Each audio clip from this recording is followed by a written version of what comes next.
Salut les bandits, ici Wastog. Aujourd'hui on se retrouve pour discuter des notes de patch 2.5.0 de Fortnite Battle Royale. Alors deux ajouts majeurs lors de ce patch, la grenade répulsive et les sanctuaires.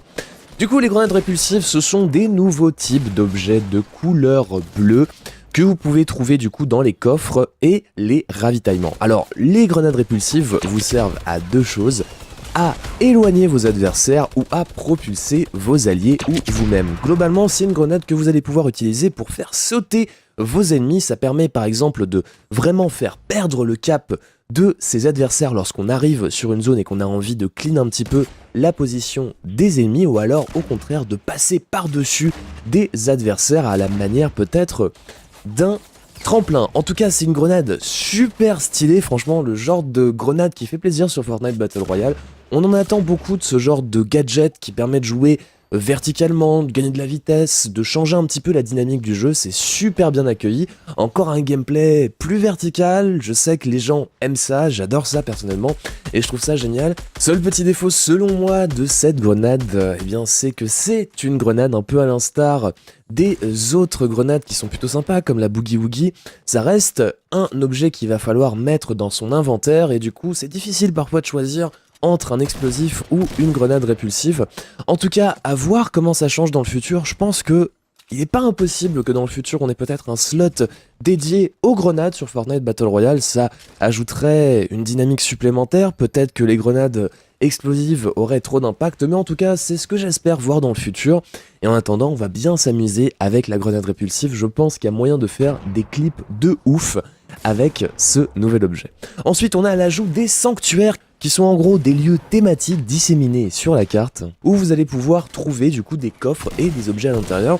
Donc ça, encore une fois, je trouve que c'est un bon ajout, tout simplement parce que ça va vous permettre bien de choisir des zones de déploiement peut-être un petit peu plus sûres, notamment pour les débutants, c'est quand même plutôt sympa. Si par exemple vous vous déployez sur une zone, vous voyez qu'il y a énormément d'adversaires, et bah, vous décidez tout simplement d'aller vous mettre sur un sanctuaire pour récupérer un coffre tranquille et ensuite continuer l'aventure.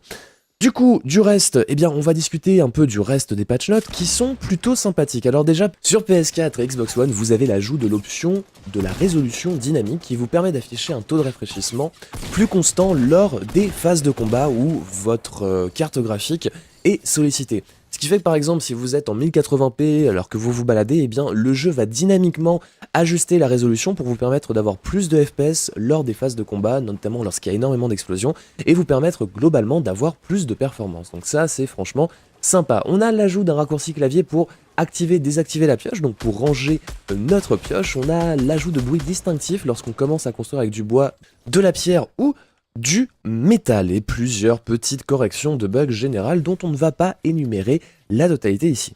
En tout cas, au niveau de l'équilibrage des loots, il y a quelques trucs qui ont été changés.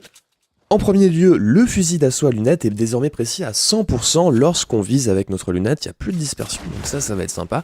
Pour corriger le gain de précision supplémentaire, eh bien les tirs dans la tête au fusil d'assaut à lunettes ont été diminués de 250% à 200%, de la même façon que pour les fusils d'assaut normaux. Le pistolet utilise des munitions normales, mais non plus des munitions légères. Les chances d'apparition de l'arbalète ont été réduites de 20%, donc moins d'arbalètes sur le champ de bataille, sûrement que les chances de les trouver ont été augmentées pour que les gens puissent tester cette nouvelle arme. Les chances d'apparition du minigun ont été réduites de 12,5% de la même façon. Pareil pour la gourde du brave, mais à hauteur de 15%. Et enfin, les pistolets mitrailleurs blanc, bleu et vert ont été retirés du jeu. Et on a toujours par contre le pistolet mitrailleur tactique, dont la capacité du chargeur augmente de 30 à 35 et la cadence de tir augmente de 10 à 13. Donc le pistolet mitrailleur tactique, c'était celui qui tirait un peu moins vite. On avait deux pistolets mitrailleurs, ça faisait un petit peu doublon. Et dorénavant, eh bien, on aura l'opportunité de se faire un peu plus plaisir avec le pistolet mitrailleur tactique. Il y a moyen qu'avec ce patch, eh bien, l'arme devienne carrément un peu plus viable. En tout cas, on a quelques corrections de bugs, alors je vais juste vous énumérer celles qui sont les plus importantes.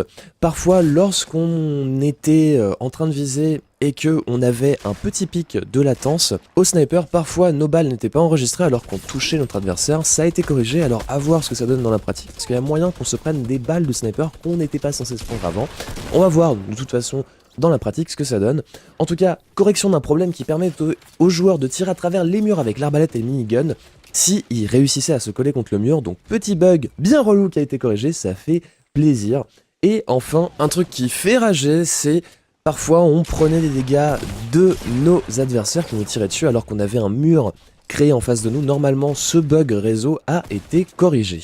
Alors a priori, pas de note sur le problème parfois lorsqu'on vise au fusil à lunettes ou au sniper et qu'on change pour une autre arme de perte de viseur. Dans la pratique, j'espère que ça a été corrigé et que ça n'a pas été renseigné sur le patch note. On verra si c'est le cas. En tout cas, un autre petit bug qui a été corrigé, qui est plutôt sympathique, c'est le stade de football et certains autres bâtiments qui ont été corrigés. Ils devraient se charger correctement. On sait que parfois on se balade et on voit des textures un peu dégueulasses.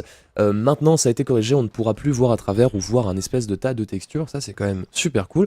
Correction d'un bug aussi qui faisait que parfois les coffres étaient vides. Et ça fait plaisir aussi. Ensuite on a quelques améliorations de performance qui devraient nous apporter du coup plus de performance sur le jeu, et ça c'est cool.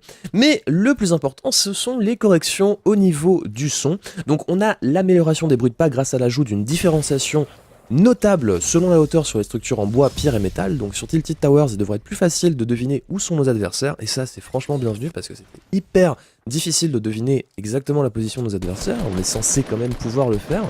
Ensuite, on a l'atténuation du volume qui est désormais basée sur la position du joueur et non celle de la caméra. C'est assez notable, notamment lorsque par exemple on est en train de viser au fusil de sniper ou qu'on se colle à un mur et que notre caméra est collée à celui-ci. Donc ça, c'est plutôt cool aussi pour essayer de garder, eh bien, tout simplement une petite constance sur les sons du jeu qu'on perçoit.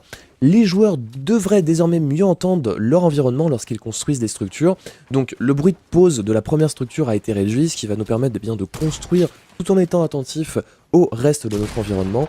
Des variations sonores lors du placement des structures en bois, en pierre, en métal. Donc encore une fois pour ajuster un petit peu le son et nous permettre de lire plus facilement les indices sonores qui nous sont donnés par le jeu. L'ajout d'un effet sonore indiquant que l'arbalète est prête à être réutilisée, ça c'est plutôt sympa parce que parfois c'est un peu compliqué. Légère réduction des bruits de pas des équipiers. Et globalement voilà pour le son, pour ce qui nous intéresse. Donc globalement des changements pour nous permettre de mieux nous repérer dans l'espace grâce au volume sonore, et c'est bienvenu. Voilà pour ces petites notes de patch 2.5.0. On va sûrement s'amuser avec la grenade répulsive. Je sais pas si ça va changer la méta, mais en tout cas c'est grave sympathique. J'espère que cette vidéo vous a plu. Si c'est le cas, n'hésitez pas à mettre un petit pouce bleu et à vous abonner à la chaîne si c'est pas déjà fait. Je vous remercie de m'avoir regardé mes chers bandits. Moi je vous dis à la prochaine. Ciao.